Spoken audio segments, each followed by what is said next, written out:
Finance वानी 2023 prediction scene 1 shot 1 take 1।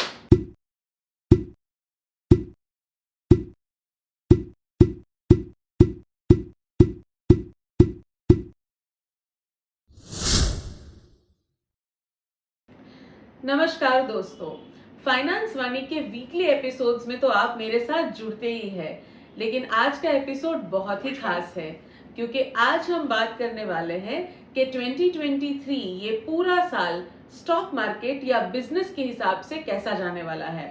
Tarot cards और numerology के जरिए हम बात करने वाले हैं कि अगले साल में कौन सी ऐसी घटनाएं होंगी या सेंसेक्स में कौन से उतार चढ़ाव होंगे जो बहुत ही ज्यादा महत्वपूर्ण होंगे। इतना ही नहीं, अगले साल के प्रोफेशनल, बिजनेस वाइज या फिर स्टॉक मार्केट या ओवरऑल इकोनॉमी के हिसाब से कौन सी चीजों पे ध्यान देना काफी जरूरी होगा। तो सबसे पहले हम बात करेंगे न्यूमरोलॉजिकली। न्यूमरोलॉजिकली अगला जो साल है वो है 2023 and that belongs to number 7। अब नंबर 7 की कुछ एकदम ही महत्वपूर्ण कैरेक्टरिस्टिक्स है और कुछ ट्रेट्स है जिसके हिसाब से हम इकोनॉमी में कौन से उतार चढ़ाव आएंगे जिसका थोड़ा सा अनुमान तो हम लगा पाएंगे। सबसे पहले मैं आपको बता दूं कि नंबर 7 जो है वो केतु का नंबर है। केतु का स्वभाव है हार्ड वर्क करना। केतु का स्वभाव है कई बार दिमाग की ना सुनना और दिल के हिसाब से चलना। केतु का एक और स्वभाव है कि मेहनत को ही सर्वोपरि मानना। केतु का स्वभाव ये भी है that these people या number 7 prone people are prone to taking orders. वो मोस्टली कुछ चीजों को कंट्रोल नहीं करेंगे और हमेशा ऑर्डर्स को फॉलो करेंगे। अब जब ये सारी चीजें होती है, इसका सीधा असर सेंसेक्स पे कैसे देखा जाएगा उसके बारे में सबसे पहले बता दूं। अगले पूरे साल में सेंसेक्स जो है काफी न्यूज बेस्ड चीजों से बहुत ज्यादा फ्लक्चुएट करेगा।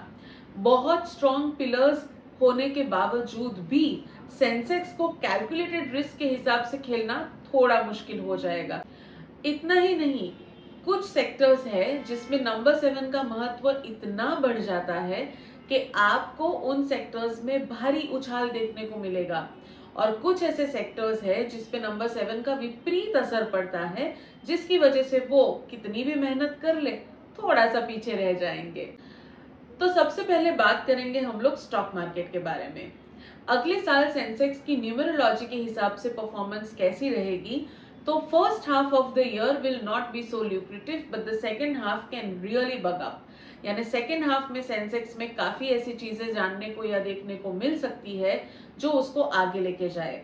First half will be confused, first half will be volatile and the first half will be very difficult to trade in even with calculated risk। अगले साल स्टॉक मार्केट में गैम्बल्स काम नहीं करेंगे। आपकी मेहनत और आपकी रिसर्च के हिसाब से अगर आप कुछ करें तो उसमें आपको फायदा होगा।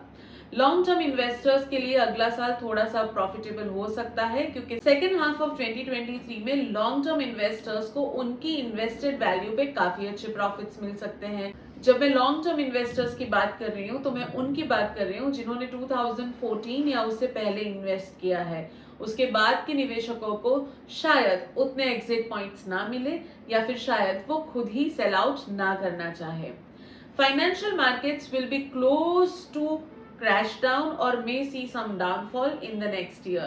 फाइनेंशियल पॉलिसीज या फिस्कल पॉलिसीज कुछ ऐसी भी आ सकती है जो एक कॉमन मैन के लिए इतनी ज्यादा बेनिफिशियल ना रहे।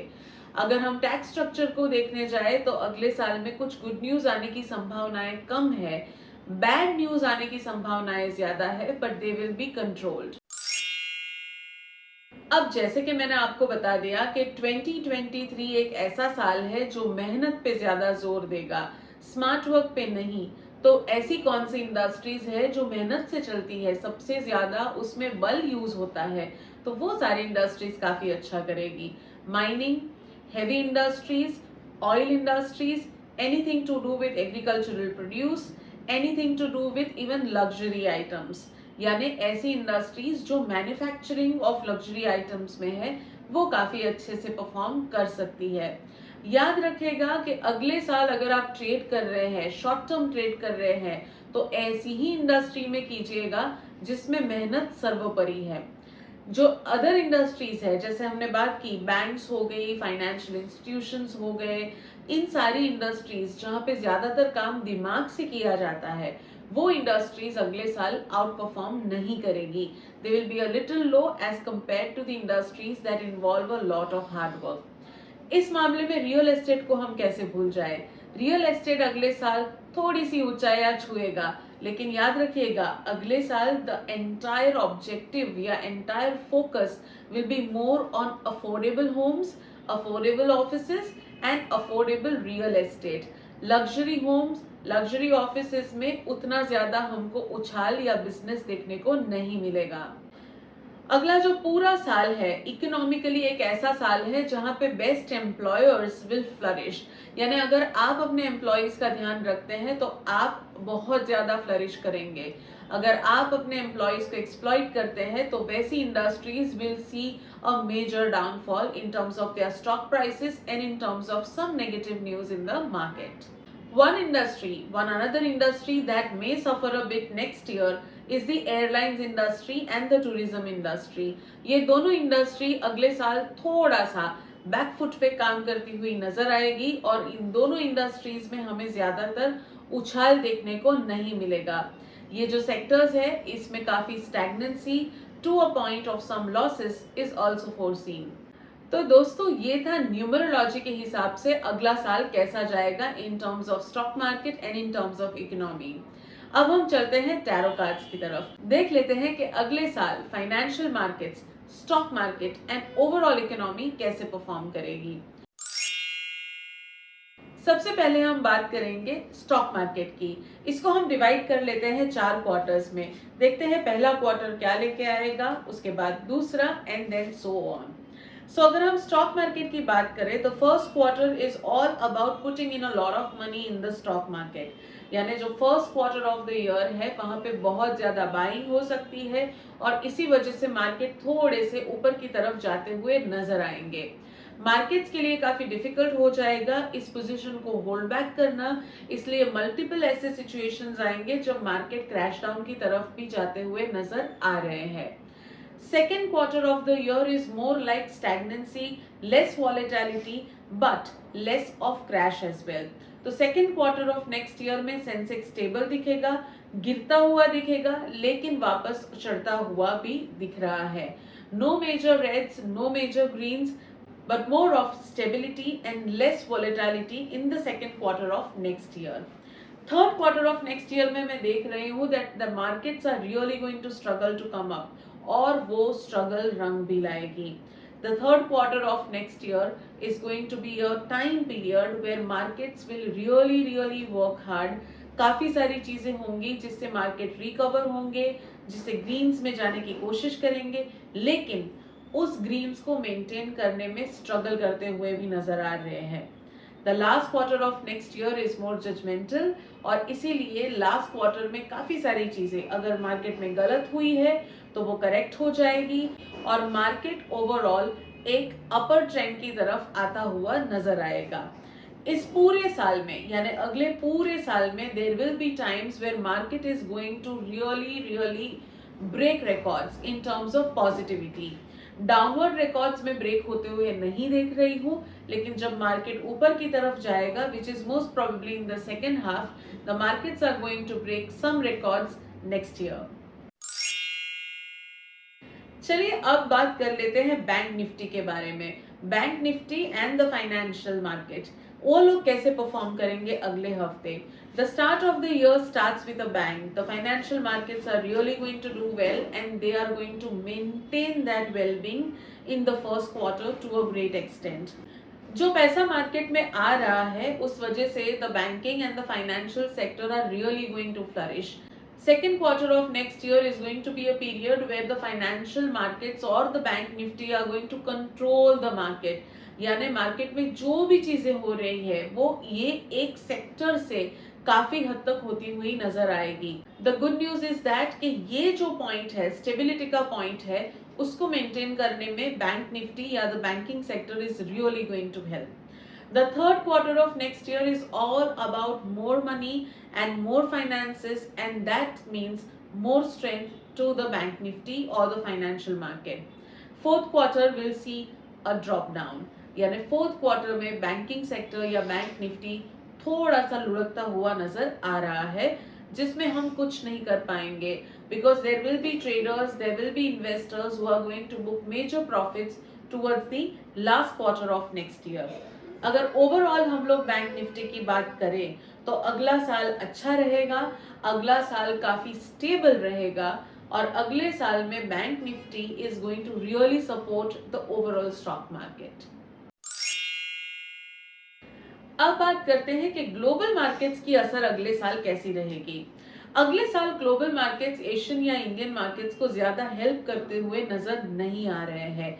Most of the economic decisions या most of the fiscal decisions will be free or exclusive of any impact of the global market। इसका एक रीजन ये भी हो सकता है कि काफी हद तक जो हमारा फॉरेन इन्वेस्टमेंट है वो कम रहेगा अगले साल, या फिर वो उस तरह से रहेगा that will not have a major control on the Indian stock markets। अगले साल ग्लोबल मार्केट्स में ट्रेड करने वाले लोगों के लिए भी कुछ लॉसेस लेके आ सकता है मार्केट, और इसीलिए जो भी करे थोड़ा सोच समझ के कीजिएगा। जैसा कि मैंने स्टार्ट ऑफ द सेशन में बोल दिया था कि अगले साल गैम्बलिंग के लिए कोई भी जगह नहीं है। आप जो भी करें वो मेहनत से करेंगे तो ही आप कुछ कमा पाएंगे, और इसी हिसाब से ग्लोबल मार्केट्स में भी ऐसे कोई गैम्बलिंग ट्रेड करने की जरूरत नहीं है, क्योंकि वो शायद आपको ले डूबेगा। This also takes me to the crypto currency. Crypto currency as well as forex trading में काफी सोच समझ कर आगे बढ़िएगा। अगर आप पहली बार इन्वेस्ट कर रहे हैं क्रिप्टो में तो प्लीज सोच समझ के देख के कि आप किसके थ्रू जा रहे हैं इन्वेस्ट कीजिएगा, because crypto is going to be one of the biggest scams next year in terms of small scammers. अगले साल कमोडिटी मार्केट कैसे रहने वाला है? अगले साल कमोडिटी मार्केट में काफी पॉजिटिव चीजें देखने को मिल रही है। The market is going to be flourishing in terms of the commodity market, and there will be new investors, new money flowing into the commodity market. Luxury commodities पे जाइएगा, बिकॉज जैसे मैंने आपको शुरू में कहा कि न्यूमरोलॉजिकली ऐसी कोई भी इंडस्ट्री जिसमें काफी मेहनत लगती है वो काफी फ्लरिश करेगी अगले साल। तो इसीलिए luxury commodities as well as agricultural produce as well as the other industries or other commodities that involve a lot of hard work are really going to grow next year। So ये हमने देख लिया कि quarter to quarter Sensex कैसे perform करेगा। अब एक overview ले लेते हैं, मंथ वाइज सेंसेक्स के लिए क्या मैसेजेस हैं मेरे टैरो कार्ड्स के पास, देख लेते हैं। सबसे पहले बात कर लेते हैं जनवरी की। जनवरी में मार्केट्स काफी कंट्रोल दिख रहे हैं। जनवरी में मुझे ज्यादा प्रॉफिट्स नहीं दिख रहे हैं। गैम्बलिंग, स्पेकुलेशंस, इससे दूर रहिएगा in the month of January, because इससे आपको लॉसेस हो सकते हैं। February is again a month to hold back. February में इतने ज्यादा पॉजिटिव चेंजेस मैं नहीं देख रही हूँ, और इसीलिए आपको as a trader, as a speculator थोड़ा संभाल के चलना चाहिए। In terms of long term investors, February is a good month either to invest or to book profits। March is a giver. March में मार्केट काफी पॉजिटिव नजर आ रहा है, और सेंसेक्स के ट्रेड्स में आप काफी अच्छा कमा पाएंगे। April, again April is for long term investors, और अगर आप लॉन्ग टर्म इन्वेस्टर हैं तो आपके लिए ये महीना काफी शुभ है। जब मैं बात करती हूँ कि लॉन्ग टर्म इन्वेस्टर्स के लिए अच्छा है, उसका मतलब है if you are entering into the stock market as a long term investor by buying certain stocks तो भी आपके लिए अच्छा है, और if you have been a long term investor and you are looking to book profits तो भी आपके लिए अच्छा है। मई के महीने में आपको स्टॉक मार्केट थोड़ा हिला सकता है, तो थोड़ा सा दूर रहिएगा। बिना किसी कैलकुलेशंस के मार्केट में निवेश ना करें, क्योंकि इस महीने में आपको नुकसान हो सकता है। जून के महीने में again there will be financial dependencies. अगर आप एक लोन अमाउंट को लेकर स्टॉक मार्केट में उतर रहे हैं तो आपके लिए वो काफी डेंजरस होगा। प्लीज कहीं पे भी उधार के पैसों से मार्केट में ना खेले। And if you belong to an institution who deals with people's money, the portfolio managers out there, please be double cautious when you are investing your clients money, because this month can get you into trouble and can lose some of your clients money। जुलाई के महीने में हम देख रहे हैं कि काफी profits है। जुलाई के महीने में it will be a turning point for the Sensex of 2023, where the markets are really going to pick up and really going to come into the greens, giving you a lot of opportunities to trade and book profits. अगस्त के महीने में वापस market काफी positive है. The market is maintaining the stability of the month of July. हालांकि शायद उस रफ्तार से आगे नहीं जा रहा है. अगस्त में फिर भी काफी हद तक स्टेबल नजर आएंगे स्टॉक मार्केट्स. सितंबर के महीने में मार्केट्स काफी खींचे खींचे हो सकते हैं. सितंबर के महीने में लॉसेस की संभावनाएं बढ़ जाती है. मार्केट एक ऐसी सिचुएशन पे आ सकता है जहां पे उसको ग्रीन्स में मेंटेन करना मुश्किल हो जाएगा.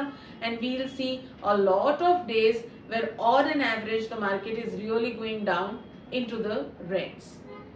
अक्टूबर के महीने में मार्केट वापस वैसे ही नजर आ रहे हैं जहां पे investor and traders are going to invest with a lot of fear. Calculations के हिसाब से चाहिए तो आपके लिए अक्टूबर काफी पॉजिटिव रह सकता है. नवंबर के महीने में you are going to do very well in the stock market. ये एक ही महीना है जहां पे किसी ग्लोबल न्यूज की वजह से मार्केट काफी पॉजिटिव में जाएंगे और आपको मौके मिलेंगे पैसे कमाने के लिए. दिसंबर के महीने में अगर मैं देखूं तो Sensex again comes to a crash down. To an extent market red में नजर आ रहा है. ओवरऑल अगर आप एक इन्वेस्टर या स्पेक्युलेटर है तो थोड़ा संभाल के रहिएगा दिसंबर के महीने में. ये मंथ वाइज प्रेडिक्शन जो मैंने आपको सेंसेक्स की दी है, these are only the key points.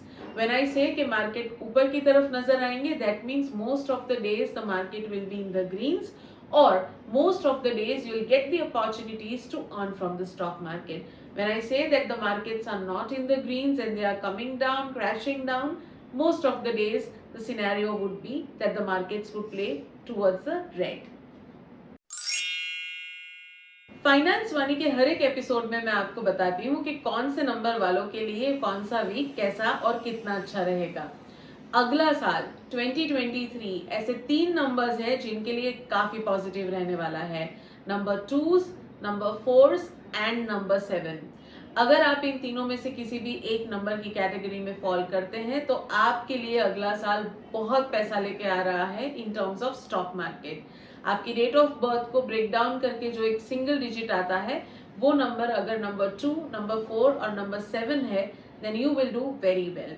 Number 8 के लिए भी on the secondary basis this year is going to be very good. लेकिन टेक्निकली न्यूमरोलॉजिकली नंबर 8 वालों को स्टॉक मार्केट इतना सूट नहीं करता, तो उनको भी फायदा हो सकता है, लेकिन शायद 2, 4 और 7 से थोड़ा सा कम. तो दोस्तों ये था फाइनेंस वानी का ईयर 2023 का प्रेडिक्शन. आप लोगों को नए साल की ढेर सारी शुभकामनाएं. आपके घर में माँ लक्ष्मी स्थान लेकर बैठे और कभी बाहर ना जाए. आप लोग स्टॉक मार्केट से ढेर सारा पैसा कमाओ.